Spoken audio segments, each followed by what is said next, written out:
हो जिस दिन आपके फोन पर, मेरे फोन पर कम से कम 5 से 10 स्पैम कॉल्स ना आते हो। अब स्पैम कॉल्स को लेकर जो खुलासा हुआ है वो बहुत चौंकाने वाला है, डराने वाला है। बीते साल यानी कि साल 2025 में भारतीय लोगों ने 4000 करोड़ से ज्यादा स्पैम कॉल्स का सामना किया। क्या आंकड़ा बोला मैंने? 4 करोड़ नहीं, 4000 करोड़ स्पैम कॉल्स। ऐसे में हर एक भारतीय को बीते साल औसतन 27 स्पैम कॉल्स का सामना करना पड़ा है। अब आप सोचिए, जिसका मैं जिक्र कर रहा था ना कि आप लोग कहीं किसी काम में व्यस्त होते हैं, बिजी होते हैं, तो अचानक से फोन आता है, आप ये सोचकर उठाते हैं कि इंपॉर्टेंट कॉल ना हो, वो स्पैम निकलता है।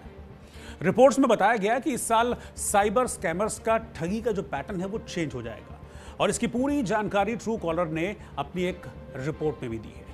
ट्रू कॉलर ने 2025 India insights report, India spam shield नाम की एक रिपोर्ट जारी की है। इस रिपोर्ट में बताया गया है कि बीते साल यानी कि 2025 में भारतीयों को 4000 करोड़ से ज्यादा स्पैम कॉल्स का सामना करना पड़ा, या कि उनके फोन पर ऐसी कॉल्स जो फालतू की हैं वो कॉल्स आई हैं।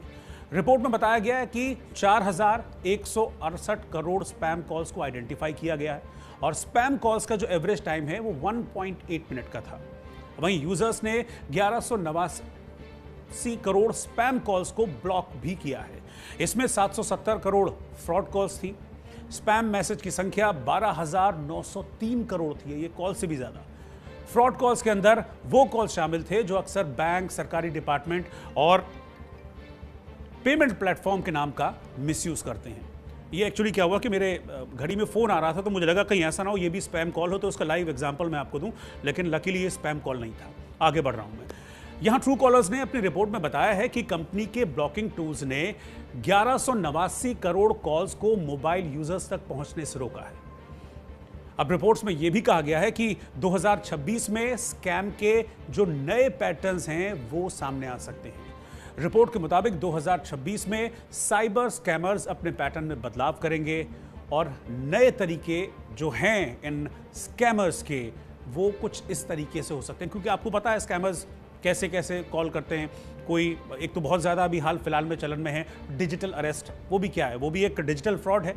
ऐसे ही नए नए तरीके, पहले फ़ोन करके कभी आधार कार्ड के नाम पर, कभी आपके राशन कार्ड के नाम पर, कभी वोटर आईडी कार्ड के नाम पर, न जाने कैसे कैसे स्पैम किया करते थे। पहले बैंक के नाम पर, ओटीपी के नाम पर, इस तरह के बहुत सारे स्कैम्स हुए। लेकिन ऐसे स्कैमर्स अब नए तरीके भी ईजाद कर सकते हैं, और वो नए तरीके क्या हो सकते हैं उसके बारे में मैं आपको बता रहा हूँ।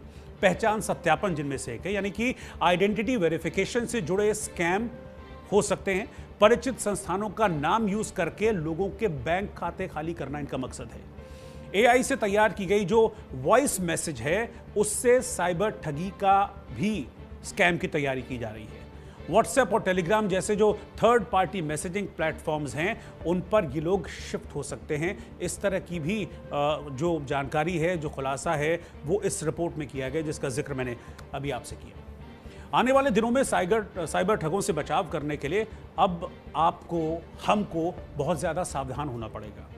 आने वाले दिनों में बेहतर एआई टूल्स का यूज होगा, जिसकी वजह से फर्जीवाड़ों को पकड़ना मुश्किल भी होगा। सरकार लगातार स्पैम और स्कैम वाले कॉल्स और मैसेज पर लगाम लगाने के प्रयास कर रही है। टेलीकॉम सेक्टर से लेकर ई बैंकिंग नियमों को सख्त किया जा रहा है। साथ ही इंटरनेशनल गिरोह के वार को रोकने के लिए भी कदम उठाए जा रहे हैं।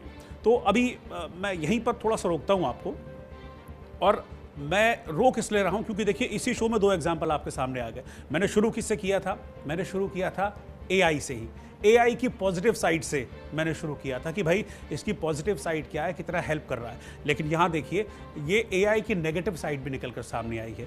तो अपने इस एक ही शो में मैंने एक टूल के, जो मैं कह रहा था ना कि एक डार्क साइड होती है और एक ब्राइट साइड होती है, तो ब्राइट साइड की तरफ जाएंगे तो सब अच्छा होगा, चीज़ें आगे बढ़ेंगी, टेक्निक का एक अच्छी तरीके से इस्तेमाल होगा। लेकिन अगर आप उसकी डार्क साइड में जाएंगे तो फिर इन जैसे स्कैमर्स बन जाएंगे, और ये स्कैमर्स इस नए टूल का, इस नई टेक्निक का ऐसे ही रॉन्ग यूज़ करते हैं, जिसको मिसयूज़ कहते हैं। लोगों को ठगना, लोगों को धोखा देना कहते हैं। आगे बढ़ते हैं।